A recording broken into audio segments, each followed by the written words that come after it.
मुंबई शहर व मुंबई उपनगरात श्री छत्रपती शिवाजी महाराज पारंपरिक क्रीडा महाकुंभ स्पर्धेचा थरार वेगवेगळ्या 22 ठिकाणी सुरू आहे। कालच्या दिवशी मुंबईत विटीदांडू खेळाच्या स्पर्धा पार पडल्या।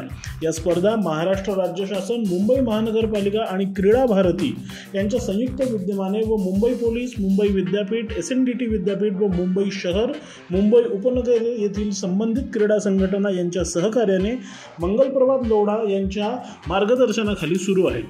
विटीदांडू या आपल्या पारंपरिक खेळाला कालच्या दिवशी मुंबईकरांनी चांगला प्रतिसाद दिला।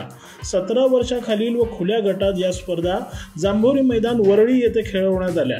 विटीदांडू या खेळाच्या स्पर्धा जांभोरी मैदान वरळी येथे खेळवण्यात आला, ज्यात 17 वर्षाखालील मुलांच्या गटात सिद्धिविनायक क्लबने बालविकास मंदिरचा 25-15 असा 10 गुणांनी पराभव केला व अंतिम फेरीत दणदणीत विजय मिळवला। तर गणपतराव कदम MPL शाळेला तृतीय व भा मराठा मंदिर शाळेला चौथा क्रमांक मिळाला। मुलींमध्ये अमूलक शाळेने सिद्धिविनायक क्लबचा पराभव करत विजेतेपद मिळवलं। खुल्या गटात मुंबई शहर विटीदांडू असोसिएशनने पुरुष व महिला असं दोन्ही गटात विजेतेपद मिळवलं।